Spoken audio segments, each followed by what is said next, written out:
بعدين كنت بدي مدارس احد، وبعدين جت قالت لي الواد مستكين والعيال عمالين يضربوه في المدرسه وهو شاطر بس مش بيعرف ياخد حقه.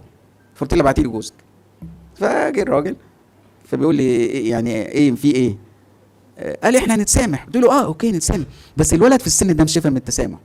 قال يعني قلت له تروح انت بنفسك وتجيب الولد اللي ضربه وتمسكه من قفاه وتقول للواد لو انت عملت حاجه في الواد ده شوف يحصل لك ايه. شرير انا صح؟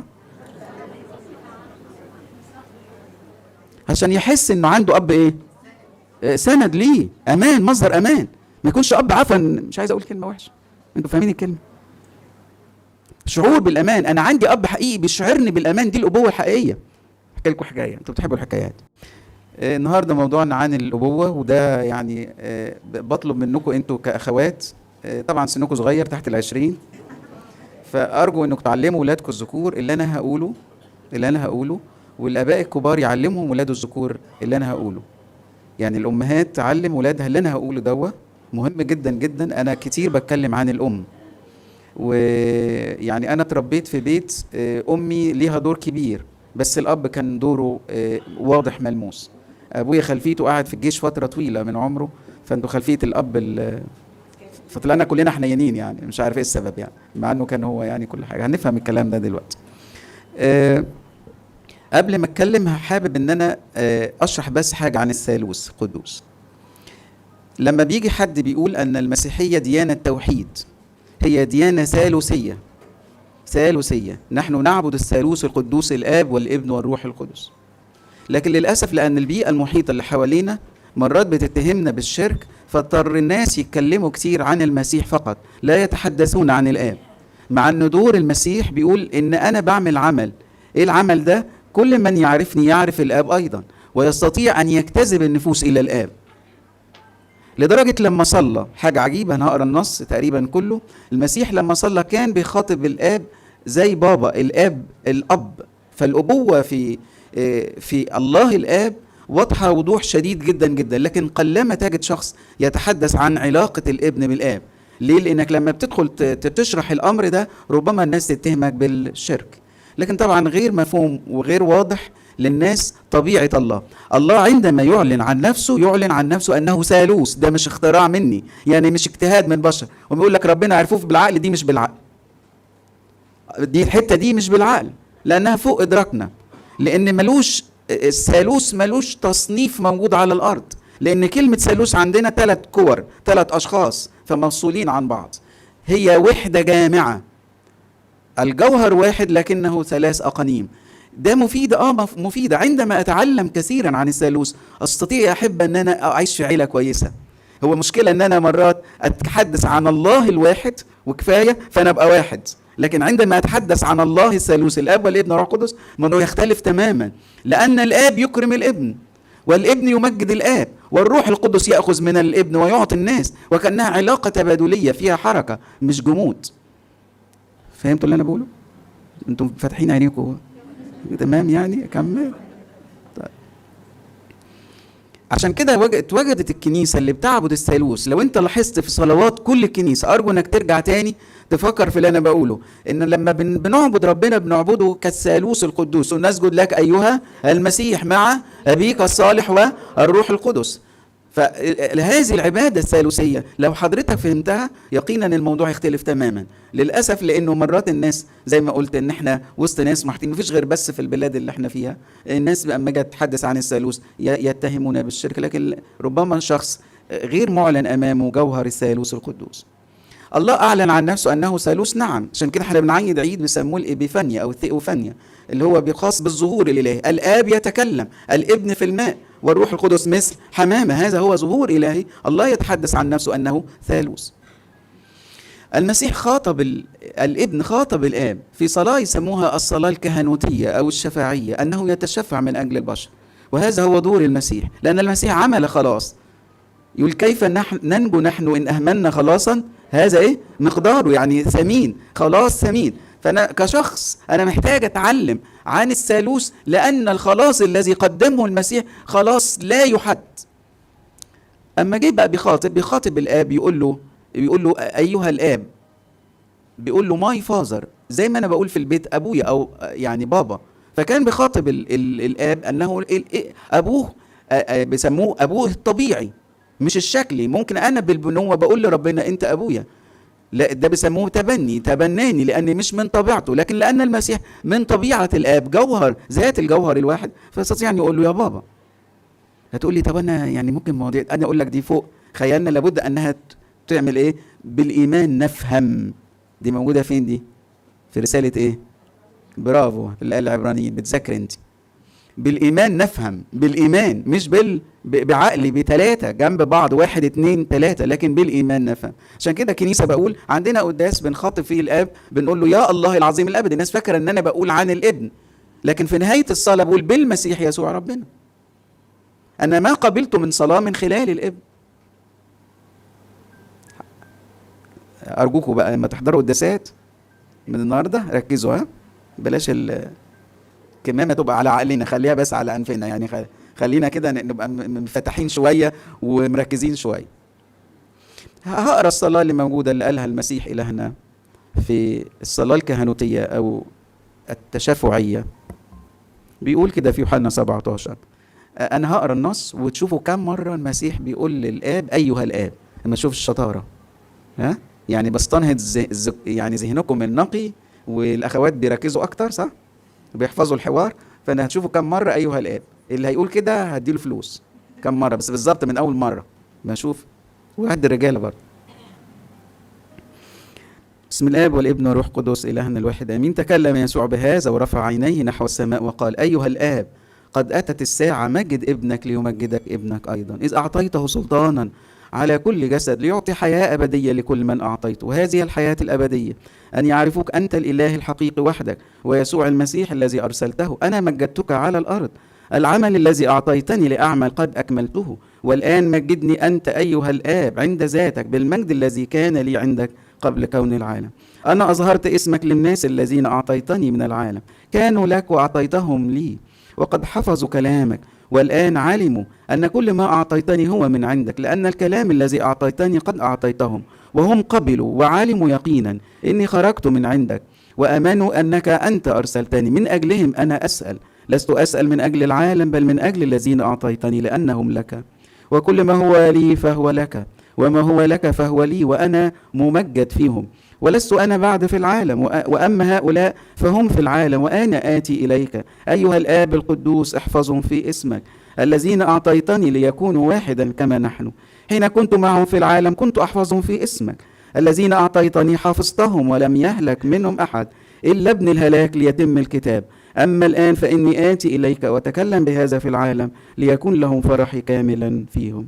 أنا قد أعطيتهم كلامك والعالم أبغضهم، لأنهم ليسوا من العالم كما أني أنا لست من العالم. لست أسأل أن تأخذهم من العالم بل أن تحفظهم من الشرير. ليسوا من العالم كما أني أنا لست من العالم. قدسهم في حقك، كلامك هو حق. كما أرسلتني إلى العالم أرسلتهم أنا إلى العالم، ولأجلهم أقدس أنا ذاتي ليكونوا هم أيضا مقدسين في الحق. ولست أسأل من أجل هؤلاء فقط بل أيضا من أجل الذين يؤمنون بي بكلامهم، ليكون الجميع واحدا كما أنك أنت أيها الآب في وأنا فيك، ليكونوا هم واحدا فينا، ليؤمن العالم أنك أرسلتني. وأنا قد أعطيتهم المجد الذي أعطيتني ليكونوا واحدا كما أننا نحن واحد، أنا فيهم وأنت في، ليكونوا مكملين إلى واحد، وليعلم العالم أنك أرسلتني وأحببتهم كما أحببتني. أيها الآب أريد أن هؤلاء الذين أعطيتني يكونون معي حيث أكون أنا، لينظروا مجد الذي أعطيتني، لأنك أحببتني قبل إنشاء العالم. أيها الآب البار، إن العالم لم يعرفك أما أنا فعرفتك، وهؤلاء عرفوا أنك أنت أرسلتني، وعرفتهم اسمك وسأعرفهم، ليكون فيهم الحب الذي أحببتني به وأكون أنا فيهم، مجدا للثالوث القدوس إلهنا. كم مرة؟ كم مرة؟ شفت الأخوات مركزين 6 مرات، هم يكسبوا طبعا. بقول تمالي هم عندهم ال بس يعني ممكن حاجة بس تعلي يا رامي، لو في البتاعة دي يا رامي، الخشب لو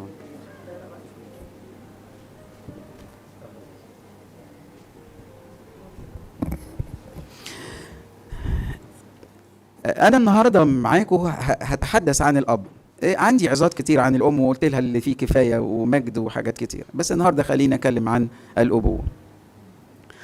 الله عندما عرفنا ان الله الاب يمتلك هذه الابوه، والابن يخاطبه يقول له ايها الاب، فيقينا الله لما جه خلق البشر وخلى لهم ولاد، لقب ربنا الزوج انه اب والزوجه انها ام، حتى لدرجه كلمه ام سماها ادم، قال عن حواء انها ام كل حي.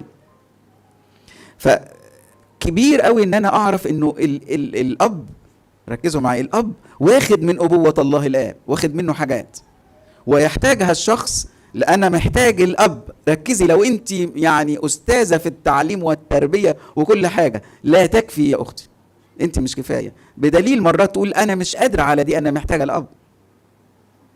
فالله لما خلق البشر خلق فيهم، بقول قبس حتة صغيرة من أبوته في الراجل نفسه، الأبوة نفسها. والأبوة تعني الحق، تعني مرات التسلط، من غير ما تزعلوا مني، التسلط او التحكم بيزعلوا منه، لانه ربنا لما بيقول عن شخصه انه ملك، ما معنى كلمه ملك؟ انه يسوس، انه القرار يبقى ساير في البيت.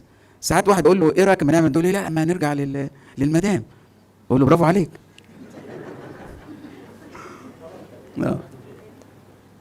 بس الله اداله الصلاحيات دي لما يكون الكتاب قال ان راس، ركزوا معايا، راس كل رجل هو المسيح، ورأس كل امرأة هو الرجل، ورأس المسيح الآب.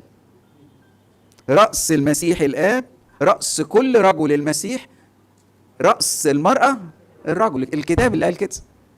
فأنا محتاج النوعية دي، عشان كده وجود أب وأم هو الصورة الإلهية اللي الله جعلها للأسرة. الأسرة تنهار يا أحبة لما طرف ينزع من مكانه. أقول لكم حاجة صعبة، كتاب نازل في أمريكا عن المثلية الجنسية، ورجعوه السبب للأب. رجعوا المثلية الجنسية، دي دراسة علمية، سببه غياب الأب أو عنف الأب. في أنواع من الآباء، أنا حابب أقول لك كذا نوع وأنت اختار بقى نوع منهم. أول حاجة، في أب وسطينا الأب العسكري. يعني إيه الأب العسكري؟ مش أبويا، لكن الأب اللي هو اللي بيدي أوامر. يعني مرات صدقوني لما كنا بناكل يقول إيه، ما حدش يتكلم على الأكل، خلاص إحنا قاعدين في الوحدة ممنوع الكلام على الأكل، قلت له أنا ما حدش يتكلم على الأكل. ناكل لما هو يجي، حاجات غريبة هناك في الجيش، هنعمل ايه؟ فالأب العسكري مرات يدي أوامر ويطلب الطاعة المطلقة. في أب تاني، معلش ما تزعلوش من اللقب ده، اسمه الأب المنافق. يعني يقول اسمعوا الكلام، مش مهم تعملوا اللي أنا بقول عليه. ممكن العيال يعملوا حاجات تانية غير، بس هو عايزين قدامه يعملوا الصح، يعني عايز الصح قدامه، سموه الأب المنافق. ما اعرفش أنت من أنهي نوع. الأب اللي بيسموه شريك العمل. يعني ايه أب شريك العمل؟ لا، مصمم إنه هو يعمل العمل بنفسه. يعني مثلا يقول له يا بابا أنا عايز أعمل، يقول له لا لا خليك أنت، أنا أعملها. فبيسموه شريك العمل. وده ما يخليش مثلا ابنه يبقى عنده استقلالية لما بيكبر. كل ما الواد عايز يعمل حاجة لا لا لا لا لا لا لا، حتى في السواقة. يعني ابنه عايز يسوق يقول له لا لا ما تسوقش. طب ما هيكبر امتى؟ هيطلع له رخصة. طب كبر وهنطلع له رخصة. بيسموه الأب شريك العمل. في الأب الروحاني فقط. بتكتشفوا النهارده ان برضو الأب الروحاني فقط خطر. ليه؟ ده ما رمهمش في الدنيا، فطلع الولاد عندهم شوية مثالية مش قادرين يعيشوها، فيحصل ايه؟ يتقوقعوا تاني يرجعوا في البيت. روحانية فقط، ليس على أرض الواقع. يعني رجليه للعيال مش مس الأرض. أنا مش قصدي، مش ضد الروحانية، بس بقول مفيش نوع من البالانس، يعني نوع من الاتزان. أنا اوريدي بدي أولادي شوية وصايا وتعليم وحاجات روحية، لكن كمان أنا مخليهم عارفين الدنيا. بيبقى بيحصل كارثة هقولها لكم بصراحة. عندنا أولادنا اللي بتربوا تربية منغلقة. الولاد ما يكلموش البنات في الكنيسة، ما حدش يكلم حد. البنت تروح الجامعة بتلاقي واحد، انتوا فاهمين، وبيروح واخدها وخلاص. بسبب ايه؟ ان ربما هذا الاب الروحاني من وجهة نظره ما رماش ابنه في البحر وشاف. عارفين بيتعلموا عيالكم العوم ازاي؟ بيبقى يعني في حضنك بس، ولا بترميه في المية؟ بترميه في المية، انت علمته لكن بترميه. لابد ان مرات هو يعتمد على نفسه ويجابه بعض المشاكل الموجودة في الحياة، ويشوف أسود، ناس أسود. رسول بولس يقول حاربت وحوشا في أفسس. أنا حاربت وحوش، فأنا هلاقي وحوش، مش أرض مثالية يا جماعة. مش حاجة اسمها مدينة فاضلة احنا عايشين عليها لغاية دلوقتي. احنا قاعدين في كوارث ومصايب يوميه، فانا محتاج ابني بيتعلم روحانيه ولكن ايضا يقرا الواقع. كتير ربوا عيالهم بطريقه منغلقه، لدرجه انا شفت حالات نفسيه عيال جالهم يعني توحد على كبر، قافل، هو ما كانش عنده كده لكن لقى المجتمع فيه وحوش، عمل ايه؟ قفل الاوضه. تقول لي تعالى ازوره افتقده اسال عليه، ما احنا ما علمناهوش يترمي في البحر عشان يرجع لنا تاني سليم. كنا فاكرين ان لما نحافظ عليه كده احنا كده حفظنا حياته، غلط. عشان كده المسيح إلهنا لما قال للتلاميذ اذهبوا الى العالم اجمع اكرزوا بالانجيل للخليقه كلها. بولس الرسول راح اماكن غريبه لم تخطر لنا على بال، لدرجه راح جزيره ناس بيعبدوا تعابين واصنام جوه، وتعبان راح مسك ايديه، راح نطر التعبان ولقوه سليم ما حصلوش حاجه. عشان كده احب بقول انه في نوعيه من الاباء اسمه الاب الروحاني فقط، وده برضه مش صح. اما الاب الحقيقي لو اعتبرنا ان في اب حقيقي، احنا يعني في مثل الابن الضال او الشاطر، كلمه شاطر مش معناها شاطر فهلوي، شاطر يعني قاسم. فالابن القاسم ده اللي قسم ميراثه كان عنده اب ولا كل الاباء. عشان كده شخصيه الاب مرات الوعاظ والخدام مش بيكلموا كتير عن الاب اللي في المثل، بيكلموا عن واد راح ضيع فلوسه مع البنات وعايش مسرف واثنين اخوات متخانقين ومش قابلين بعض، لكن مرات ما حدش بيتكلم عن الاب اللي في المثل، اللي عنده صفات ربما مش موجوده عند البشر، من ضمنها المسانده، الحب الحقيقي، الثقه. طب انت دلوقتي بتقول لابنك انه خد فلوسك، طب ما يرجع قالوا لا ادوا له الحله الاولى، يعني ليه الميراث تاني؟ ايه ده؟ طب انت واثق؟ قال انا واثق فيه، اداله ثقه. حاجه عجيبه في الاب. يعني ارجو انه اما يجي المثل الابن الضال ده في الكنيسه ركزوا شويه مع الاب. احنا عشان خطاه وحشين، كلنا وحشين، فبنركز مع الابن الضال، لكن الاب نوعيه نادره سموه الاب الحقيقي. الاب كمان اللي عنده قبول، اللي بيقبل. يحب احنا في الكنيسه بناخد كمان يعني بيبقى شاب وبعدين اما سيدنا البطرك ولا الاسقف يرسم قسيس فخلاص بيقابونا. الله بيهبه قلب اب، وقلب الاب ده يتميز بالقبول، ان اب حقيقي بيقبل حتى الوحشين، الخطاة اللي مرات يتكلموا عليه او يشيعوا مذمه هو بيقبلهم. دي موجوده في مين؟ في الاب. عشان كده بقول صورة الأبوة اللي احنا شفنا أب عسكري وأب منافق وأب شريك في العمل وأب روحاني فقط، شفنا صورة جميلة في مثل الابن الضال، الأب الحقيقي. احنا شفنا دلوقتي 6 مرات يتحدث يوحنا 17 عن المسيح عندما خاطب الآب وقال له أيها الآب. حاجة جميلة في الكتاب المقدس، سؤال بيسألوه الفلاسفة وملوش إجابة: من أين أتيت؟ لو بتدرسي فلسفة خليه يجاوبك الراجل بتاع الفلسفة، من أين أتيت؟ أنا جيت منين؟ بنشوفها في الملجأ لما يكون عندنا ملجأ وبعدين بنربي حد من الولاد والبنات تقول فين بابا اسمهم إيه؟ فيا لفخرنا إحنا عارفين إحنا جايين منين. ركزوا معايا، يعني لما أسألك أنت جاي منين عارف التسلسل، ده سؤال مهم يا أحبة، الفلاسفة مش لاقيين ليه إجابة. إن مهم جدا أنا أعرف إن من أين أتيت. تعرفوا إنه في ناس يسموه كده ولد اسمه لقيط، أو بره مصر في أمريكا وفي أوروبا يبقى منسوب للأم، مين أبوه ما حدش عارف. ومرات عملوا كده مع المسيح: أليس هذا ابن مريم النجار؟ ابن النجار. ليه قالوا ابن مريم؟ عارفين ليه؟ مش عارفين ده جاي منين. فمرات احب انا محتاج السؤال ده، فانا كويس ان انا عندي اب بالجسد، انا اتوجدت في بيت لقيت ابويا، دي حاجه مهمه جدا جدا. من اين اتيت؟ كمان وجود الاب الحقيقي اللي اتكلمنا عنه بيديني نوع من السعاده، عارف مكانتي، ان انا مهما غلطت، وارجو ان احنا تربوا ولادكم كده، ولادكم الذكور تعلموهم، ان عارف ان عندكم احفاد، بس تقولوا له كده، تقولوا مهما ابنك غلط لابد انك تستقبله بترحاب.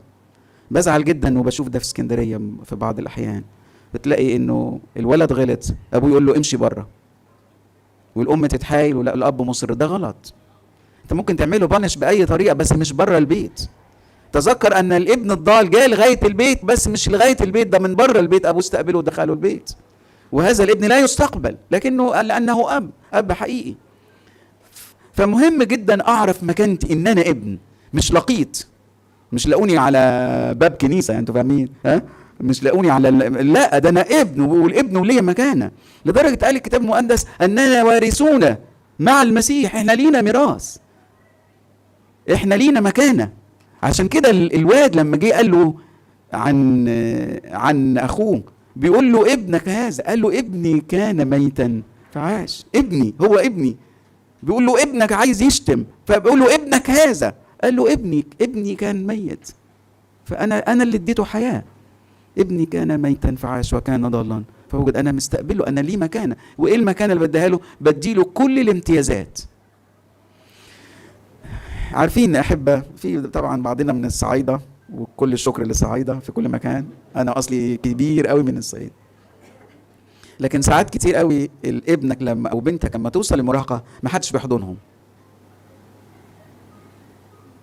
خطر شديد اللي انا بقوله ده، ان لازم تعرف انه البنت والولد في سن معينه هم محتاجين للحضن.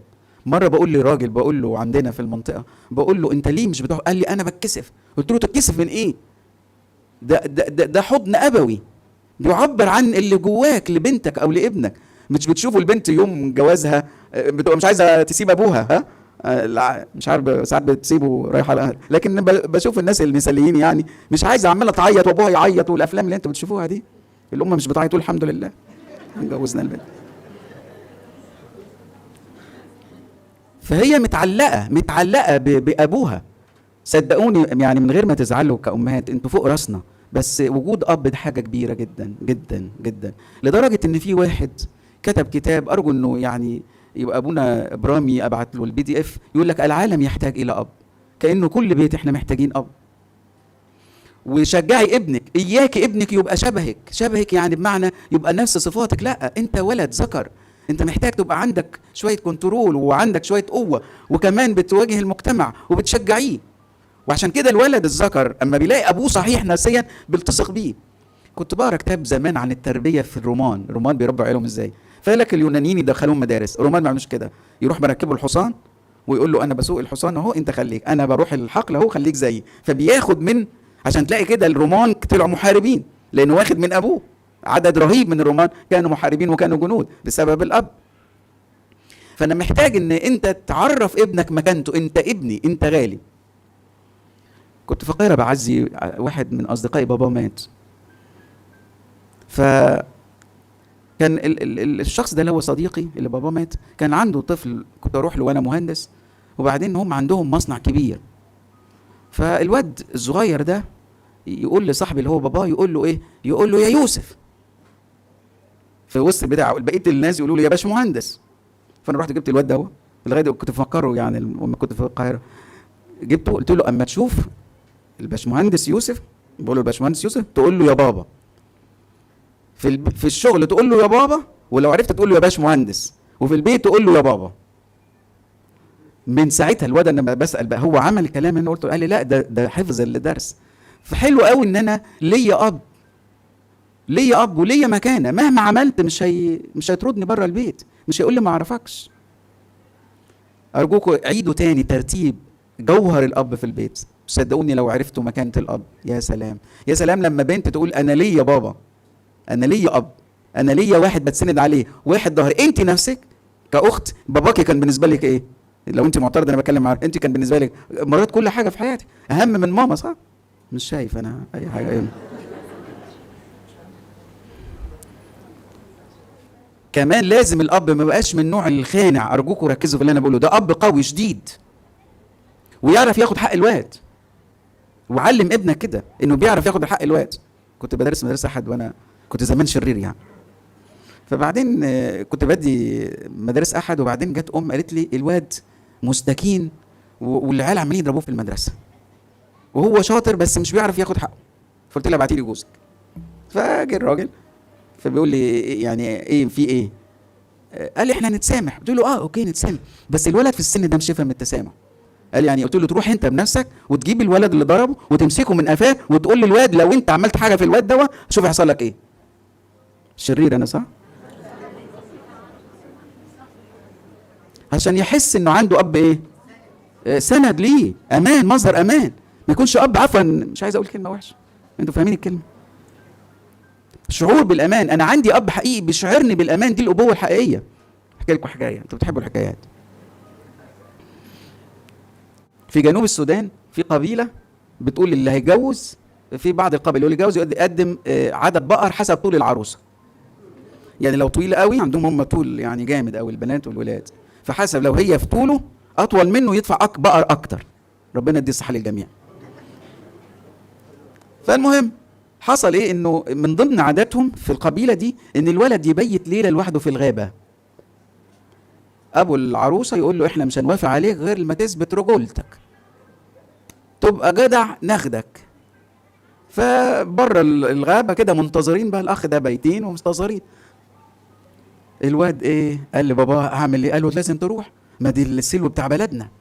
قال له طب وبعدين هعمل ايه؟ طيب يعني لو حصل لي حاجه؟ قال له اما انت لازم تثبت نفسك تبقى راجل، اما هتاخد بنت وهتعيش معاها ازاي؟ مرات الرجاله بتخاف يعني. فالمهم انه حصل حاجه غريبه جدا، ان في اسد بالفعل طلع للواد.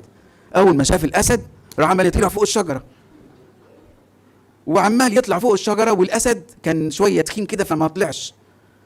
صدق بقى، اما انتوا عارفين الليل الطويل ده بقى، صدق اما النهار طلع وراح روح البيت وقال لابوه انا مش عايز اعرفك ولا اعرف خالص علاقتنا ببعض، ولا انت سايبني للاسد وتقول بابا ومش عارف ايه، مش عايز جوازه ولا عايزك.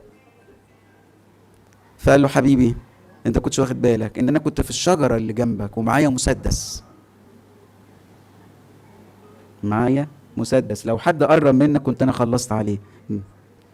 فالواد ازداد ايه؟ ازداد ثقه واحساس بالامان ان بجواره مين؟ اب حاجه حلوه. انا بشجعكم انه بقول حتى الولاد الذكور انكم تعملوا فيهم كده. اياك تطلعي ولد خرع، عفوا تطلعي ولد جدع شديد قدام العالم يبقى شديد. اما ليه القديسين احتملوا الالام؟ لو واد خواف ليه يحتمل الالام؟ انه طالعين من بيوت الاب شديد قوي. اخيرا هقول دور للاب جايز اول مره نسمع عنه، انه شفيع. الاب شفيع، وده موجود في الكتاب المقدس. يعني ايه الاب شفيع؟ يعني اب رافع ايده من اجل اولاده، ودي موجوده في الكتاب المقدس. حابب اتجول معاكم بقى، كل اللي انا قلته ده مقدمه يعني. احنا خلينا ندخل في الموضوع الاساسي. انا عارف ان في ناس اتعزت ونامت، لكن خلينا في الموضوع الاساسي. ان الاب شفيع. يعني ايه الاب شفيع؟ هو قادر يرفع ايده وصلاته تستجاب. ركزوا معي، الاب في البيت لو عمل هذا العمل وايقن من كل قلبه انه صلاته ليها تقل عند ربنا. انا هوريك دلوقتي حاجات فهتجول معاك في الكتاب المقدس. اول حاجه في سفر، هاخدها بالترتيب، في سفر خروج. لو تفتكروا خروج 12 عندنا حادثه بتاعه ايه؟ خروف الفصح. خروج 12 بيكلمنا عن ازاي ان الناس دي حامت ولادها، بس الكتاب بيقول حاجه عجيبه. يمكن يقول ايه في خروج 12؟ يقول وكلم الرب موسى وهارون في ارض مصر قائلا هذا الشهر يكون لكم رأس الشهور، هو لكم أول شهور السنة. كلم كل جماعة إسرائيل قائلين في 10 من هذا الشهر يأخذون لهم كل واحد شاة بحسب بيوت الآباء، مش الأمهات، هفهمها دلوقتي. بحسب بيوت الآباء، شاة للبيت. يعني إيه بحسب بيوت الآباء؟ كأنه اللي هيختار خروف الفصح هو الأب، اللي هيذبح خروف الفصح هو الأب، اللي يحط الدم على القائمتين والعتبة العليا هو الأب، والأب حمى البيت. هعمل حاجة تانية أقول إنه الأب سمع وما نفذش، يبقى المهلك هيعمل إيه؟ هيعبر. كأنه الأب ليه دور في الحماية. أحب لما يقول أنا عندي عظة أرجو إنه ترجعوا لها اسمها شاة للبيت. البيت ليه شاة. العظة دي بتكلم أن البيت محمي لأن المسيح حامي البيت بالدم اللي موجود على القائمتين والعتبة العليا، والدم اللي ماسكه الأب في الأروانة بالزوفة عامل شكل الصليب الحماية. وكأن الأب يحمي البيت، هو حماية للبيت بس مش بعضلاته. بإيه؟ الكتاب قال إيه؟ أرى الدم وإيه؟ وأعبر عنكم. فكأنه أب حمى البيت، شفيع للبيت. هو اللي عمل كده، هو اللي جاب خروف الفصح، هو اللي ذبحه، هو اللي حط الدم على القائمتين والعتبة العليا بحسب بيوت الآباء. مش بس كده، لو اتجولنا برضو في الكتاب المقدس في سفر أيوب إصحاح الأولاني تكتشفوا إن أيوب ده كان ليه ربنا مسميه إنه رجل كامل. ليه سماه الكتاب المقدس إن راجل كامل؟ أنا هجيب لك النص في أيوب 1 حاجة تستعجب على اللي بيعمله. بالظبط يقول كده وكان بنوه، أيوب 1:4، وكان بنوه يذهبون ويعملون وليمة في بيت كل واحد منهم في يومه. يقول احنا هنفوت عليك ويرسلون ويستدعون أخواتهم الثلاث ليأكلن ويشربن معهم. وكان لما دارت أيام الوليمة أن أيوب أرسل فقدسهم وبكر في الغد وأصعد محرقات على عددهم كلهم، لأن أيوب قال ربما أخطأ بني وجدفوا على الله في قلوبهم. هكذا كان أيوب يفعل كل الأيام. وكأنه بيقول له أنا مكانهم، أنا مكانهم. عارفين ساعات الأم من حبها لأولادها تقول اللي يحصل فيا أنا بس ما يحصلش في أولادي، صح؟ بيقول كده، أنا بقول أنا بتشفع ربما بني أخطأوا. يقول وكان يفعل كل الأيام، وكأنه شفيع يصلي من أجلهم ويقدم ذبيحة. وكأنه دي رسالة كل أب، إنك مطلوب منك تحط ولادك قدامك، كأنه بتذبح من أجلهم كل يوم ذبيحة. والذبيحة دي مرهقة. مين قال الذبيحة هي حاجة ببساطة؟ كأن الصلاة محتاجة جهاد. أحكي لكم حكاية برضو. أصحابي اللي كنا في هندسة كان من ضمنهم يعني أب كده جاب كل كتب التربية صاحبنا يعني، وقعد يدرس فيها والمشورة عشان يعلم العيال بتوعه يبقوا ما حصلوش، وكتب أجنبية ما عرفش غير الإنجليش الولد ده صاحبنا. المهم الولد كبر منهم، واحد كبر وبعدين راح أمريكا يكمل تعليمه، راح اتعرف على واحدة مخها تعبان أمريكية. فبيتصل بيا يقول لي الحقني أعمل إيه؟ ما رضيتش أحرجه يعني، أقول له كتب التربية اللي أنت قلت له مالناش الا غير ان احنا نصلي، نرفع ايدينا انا وانت نصلي ومامته. قعد يصلي وبيقول الصلاه لم تحدث من قبل. الست دي راحت اتخانقت معاه، نشكر الله ساعات الخناق بيبقى حلو. اتخانقت معاه واتفصلت العلاقه، والواد رجع لابوه وامه، رجع لابوه وامه. وكاننا نحتاج احبه معنى الاب، مش كلام، مش عشان بصرف فلوس، عشان بعلم العيال، ما دي سهله، لكن انا محتاج ان ارفع ايديا من اجلهم. الابوه معناها ان شخص يتشفع قدام الله، يقف في الثغر امام الله من اجل اولاده، لان الحياه صعبه. تحدثنا عن خروف الفصح وقلنا الاب ليه دور، وسفر ايوب. اجيب لك بقى انه تخيل لو انا جه بقى واحد منكم قال لابونا برام ولا حاجه، قال له ايه؟ قال له ابني مجنون. ما رايكم في الموضوع؟ ابني مجنون اعمل ايه؟ يقول له اعمل له ايه؟ وديه مصح. قال له لا، طب انتوا حلوا الموضوع ده. احكي لكم بقى الحكايه في كتاب مقدس. شوف بيقول ايه الكتاب.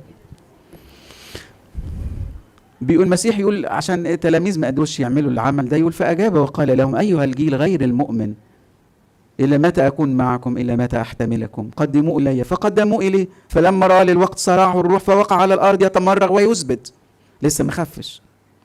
فسال اباه كم من الزمان منذ اصابه هذا؟ فقال منذ صباه، وكثيرا ما ألقاه في النار وفي الماء ليهلكه، لكن إن كنت تستطيع شيئا فتحنن علينا. يعني بيقول له لو تقدر تعمل إيه؟ كلمة يعني تستطيع شيئا يعني إيه؟ عارفين يعني إيه تستطيع شيئا؟ لو تقدر تعمل لنا حاجة. إن كنت تستطيع شيئا، أي حاجة اعملها لنا، ما احنا جبنا للناس بتوعك ما حدش عارف حاجة. فقال له يسوع إن كنت تستطيع أن تؤمن كل شيء مستطاع للمؤمن. فالوقت صرخ أبو الولد بدموع وقال أؤمن يا سيد فأعن عدم إيماني. فلما رأى يسوع أن الجمع يتراقدون انتهر الروح النجس، قال له أيها الروح الأخرس الأصم أنا أمرك أخرج منه ولا تدخلوا أيضا. فصرخ وصراحه شديدا وخرج. المسيح ما عملش المعجزة دي غير من الراجل نفسه، قال له أنا عندي إيمان بس تقريبا معدوم. وكأنه أحب مرات لو أنا عندي، عارفين الست الكنعانية لما قالت ابنتي مجنونة جدا، يعني ايه ابنتي مجنونة؟ بتعمل حاجات غريبة، بتدخل في النار وفي المية وبتعمل كده، بتلبس من غير لبس وتمشي في الشارع، حاجة جنان. ابنتي مجنون، ابني مجنون جدا، ماذا نفعل؟ الله لا يعمل معجزة مع المجنون، ركزوا معي، مع المجنون هو محتاج الأب. فسأل أبو الولد، لأن المجنون أو الطفل الصغير، معلش الطفل الصغير في عرفنا نسميه أنه قلبه مرتبط بجهالة. يقول الكتاب الصبي قلبه مرتبط بالجهالة، عصا التأديب تمنعه عنه. يعني بتولد وهو، طب وابنك وهو صغير بيحط ايديه في الفيشة، بيروح للبوتاجاز، بيعمل حاجات غريبة، مرتبط قلبه بالجهالة، جاهل، جنان، جزء منه جنان. ماذا أفعل؟ أنا محتاج أبو الولد. كأن ربنا بيقول أنا محتاج الأب بالنوع ده الذي يتشفع. فصرخ أبو الولد قال له أنا ما عنديش بس أنا أب. مرات لما تيجي واحدة تقول لي أنت مش متجوز ومش مخلف، فأرجوك يعني معناه إيه؟ حس إن إيه؟ حس بولادنا، حس بولادنا. يا أحبة يا أحبة، الله مجد إيمان الأب، والولد عمره ما يخف غير ما الأب كان يتدخل بإيمان. وكأن الله بيدور على إيمان الأب. إن كان عندك إيمان ابنك يخلص، ابنك يخف. حلوة الأبوة. أنا يعني مبسوط جدا إن إحنا في مسيحيتنا نؤمن أن الله آب، والله ابن، والله الروح القدس.